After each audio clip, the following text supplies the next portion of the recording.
그때가 언제죠? 7월 15일 그때가 7시 50분. 납품하러 가는 길이었습니다. 성주 미호천 다리 난간까지 물에 차가지고 넘치기 직전. 어마어마하게 왔죠. 지금 이 영상이 아마 지하차도를 지났거나 지나기 전일 거예요. 남겨놓은 거죠, 운전하면서. 하천 범람하겠다. 그 오죽하면 제가 영상을 운전하면서 찍었겠습니까만은 이런 상황을 난생 처음 봐가지고 정말 무섭더라고요. 무서워. 빗길을 뚫고 오송 지하차도를 지나간 건 8시 10분쯤이었습니다. 그때까지는 지하차도가 멀쩡했어요. 이 불도 다 들어 있고 물은 전혀 없었고.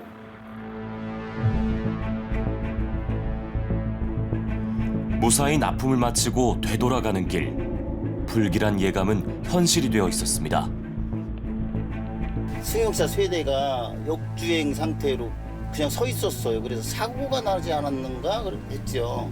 버스하고. 근데 버스하고 승용차가 전혀 추돌 사고 난 그런 흔적이 없어요.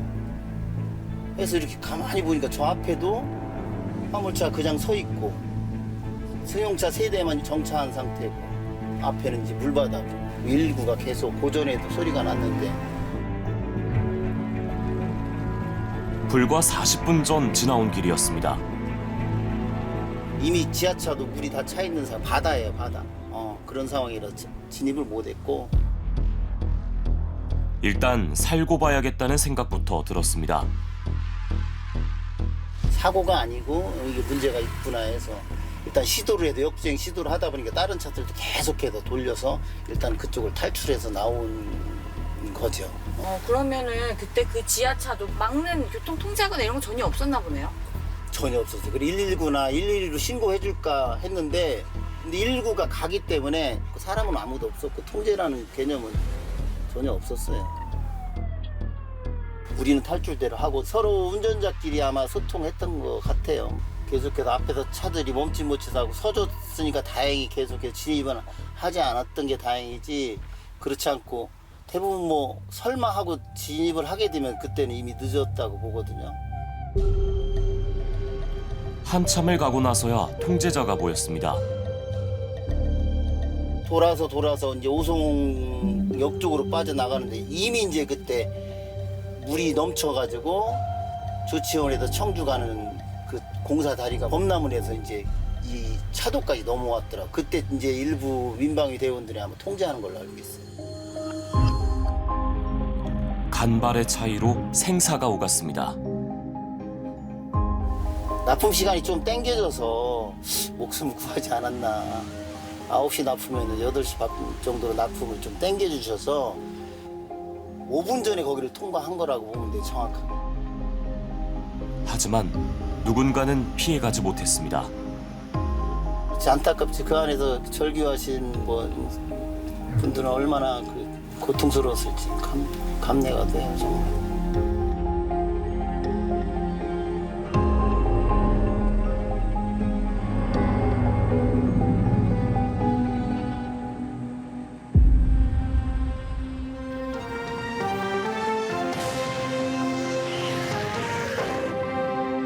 모레까지 300mm 비가 예보된 충북으로 가보겠습니다. 하천 범람 우려는 없습니까? 제 뒤로 보이는 이 하천물이 굉장히 많이 불어난 상태고 미호강에는 홍수주의보를 발령했습니다. 침수 피해 없도록 철저한 대비가 필요합니다. 14일 밤 범람 가능성은 이미 예고됐습니다. 15일 새벽 미호천 홍수주의보는 홍수경보로 상향됐고 오전 4시를 전후해 청주시의 미호강교 홍수경보가 내려졌습니다. 2시간 뒤 수위가 심각 단계에 도달했습니다. 오전 8시 10분 임시제방까지 물이 차올랐고 곧 범람이 시작됐습니다. 불과 500m 거리에 있었던 오송 지하차도는 오전 8시 50분 완전히 침수됐습니다. 고개를 딱 넘는데 이제 저기 지하차도로 물이 막 이제 쏟아져 들어가고 있더라고요. 뭘 놓치는 순간 물살이 세니까 그냥 쭉 달려 들어가더라고요. 뭐 사람도 안 보여요, 형체도. 지하차도에 이미 들어선 차들의 운명은 엇갈렸습니다. 측에서 물이 치고 들어오길래 이제 큰일 났구나 해서 속도를 높여 간신히 지나가거나 역주행을 하며 다급히 빠져나왔습니다. 자 돌리셔! 물차! 물차 물! 하지만 어떤 차들은 빠져나갈 수 없었습니다. 멈춰버린 버스. 14명의 희생자 가운데 9명이 이 버스에서 나왔습니다. 기사님이 승객분들 탈출시키려고 유를 깨고 나가야 된다고 계속 그렇게 말씀하셨다고 하시더라고요. 사흘 밤낮으로 이루어진 배수 작업. 수색이 끝난 지하차도에 남은 건 사고의 처참함과 남은 자들의 슬픔, 그리고 분통이었습니다. 아니 홍수경보관에 의뢰했으면은 이러한 위험한 이거 누가 봐도 이건 위험한 지하차도 아닙니까? 그냥 통제를 했어야지.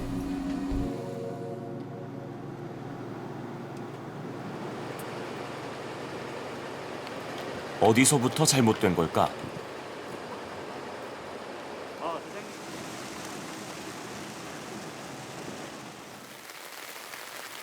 미호천과 맞닿아 있는 마을. 계세요.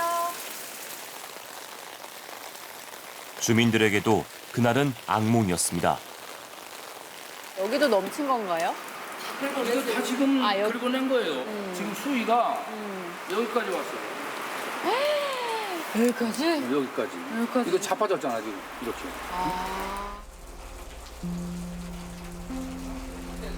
강물이 무섭게 불어나자 정 씨는 제 방부터 떠올렸습니다. 전날 수위가 많이 높아졌어요. 그래서 내가 이제 창구 간다고 해가지고 와가지고 윤리 저 제방 가는 길이 있어. 그 제방으로 갔어요. 미호천교 공사를 위해 임시로 만들어둔 상태였습니다. 7시 58분.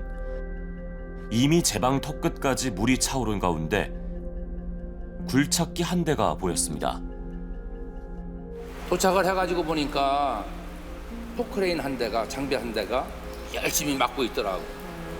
안 무너지게. 사태가 심각하다고 판단한 정 씨는 119를 불렀습니다. 도저히 안 되겠었어. 내가 119를 순간 생각나는 게 119더라고. 금방 왔어. 금방 왔는데 아이고 저희가 이걸 막을 수가 없어요. 두 분이 왔는데.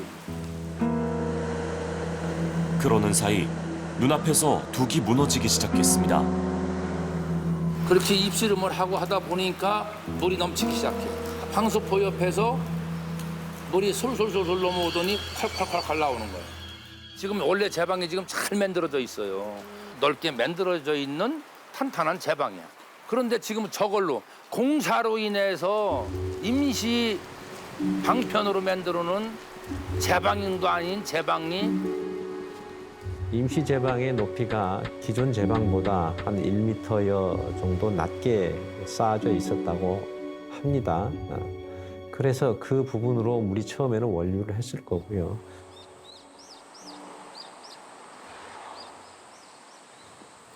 금강 홍수통제소는 그날 새벽 강물이 불어나는 상황을 실시간 수치로 지켜보고 있었습니다. 14개 중에서 11개가 경보, 주의보가 하나 이렇게 걸렸었던 상황이고요. 진짜 어마어마하게 온 거네요. 많이 왔죠, 많이. 그러니까 거의 그 금강 전체가 물바다라고 해도 됩니다, 물바다. 경보 발령으로는 불안해 관계 지자체에 전화도 돌렸다고 합니다. 계획 홍수하고 제방고를 저희들이 표를 만들어 놓고 이걸 넘었을 때쯤 위험하니까 제가 우리 직원 보고 전화해서 알려주라고. 더 적극적으로 활동하게 해줘라. 처음 이제 넘자마자 9.2, 9.3 넘을 때 6시 반에 이제 전화를 한 거죠.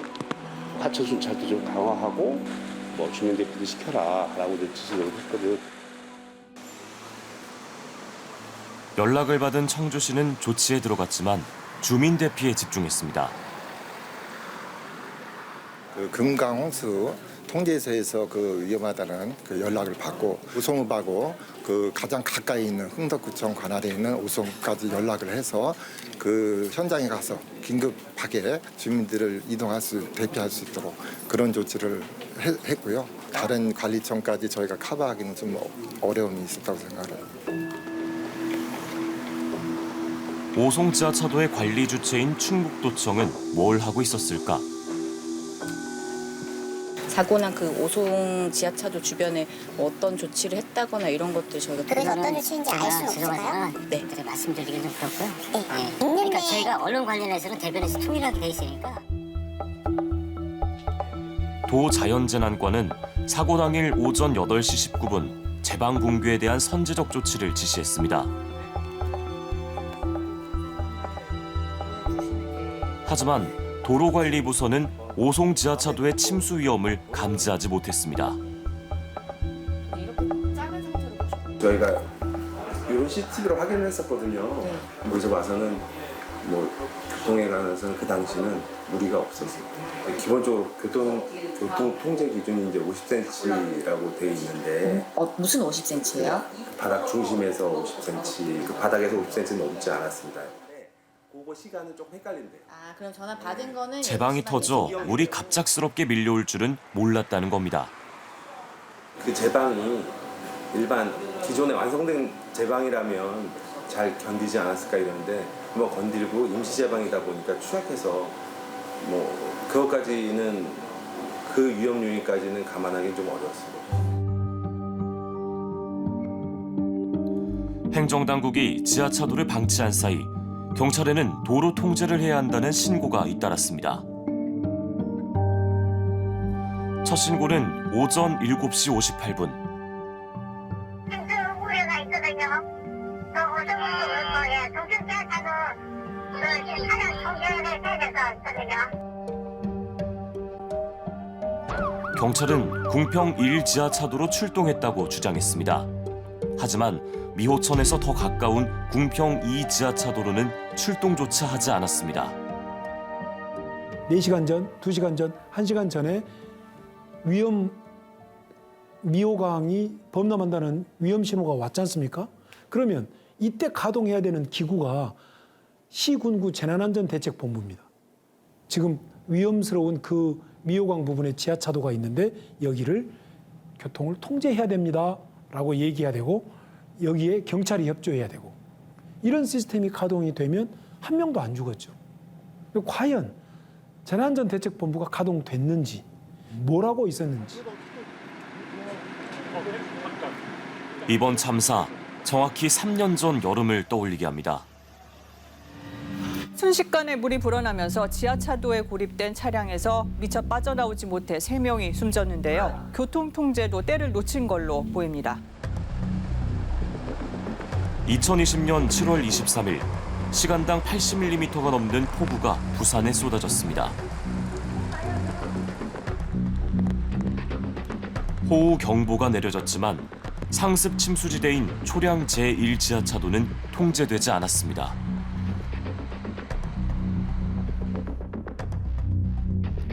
빗물과 하수구에서 역류한 물이 지하차도 2m 높이까지 차오르는 데는 채 10분도 걸리지 않았습니다. 그냥 지나갈 수 있을 줄 알았어요. 근데 그렇게 해서 지나갔는데 너무 깊게 이렇게 차가 잠겨버리는 거예요. 체감상으로는 한 20초도 안 걸렸던 것 같아요. 미처 빠져나오지 못한 운전자 3명이 목숨을 잃었습니다. 정부는 사고 약 한 달 뒤인 8월 대책을 발표했습니다. 침수 위험이 높은 지하차도에는 자동 차단 시설을 설치하기로 한 겁니다. 하지만 이번 대형 참사가 난 오송 지하차도는 예외였습니다. 지자체에서 좀 자율적으로 결정할 수 있도록 그렇게 해줬습니다. 이제 3등급으로 결론은 났고 통행량이 적고 침수 이력이 없다며 침수 위험도를 가장 낮은 3등급으로 평가했기 때문입니다. 궁평 지하차도 같은 경우는 2019년에 지어진 것으로서 신설 지하차도나 마찬가지거든요. 그렇다면 모든 신설 교량들은 지금 자동 차단 시설을 설치하기가 대단히 어려운 형식적인 대책 마련에 그치다 보니 근본적인 문제가 그대로 남은 겁니다. 참사가 발생하고 나면 재난 및 안전관리 기본법에 규정되어 있는 재난관리 시스템이 작동되었는지에 대해서 작동되지 않았다면 왜 작동되지 않았는지 그것이 왜 참사와 연결되었는지를 규명을 한 뒤에 그런 시설적인 차단 시설인지 그런 논의가 나와야 되는데 그런 논의 과정 없이 바로 시설 장비 설치가 나옵니다. 마치 그런 시설 장비가 없어서 이런 문제가 발생한 것처럼 논의가 됩니다. 자, 이러다 보니까 법이 정해져 있는, 법에 규정되어 있는 긴급한 상황에서의 응급 조치를 하지 않고 지나가 버립니다. 잘못된 것이죠.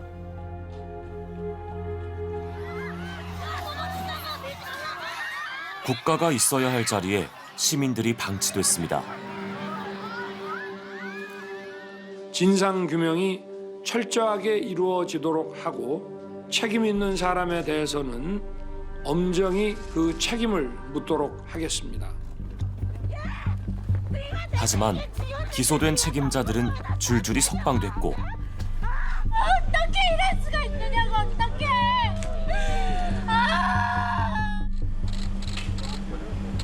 스스로 자리에서 물러난 책임자조차 없었습니다.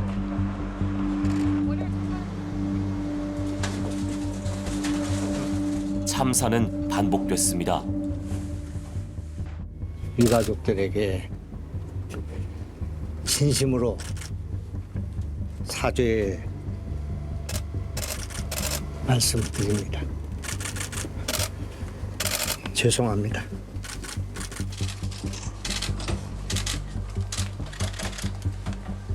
철저하게 감찰하고 수사해서 국민들에게 투명하게 알리도록 하겠습니다.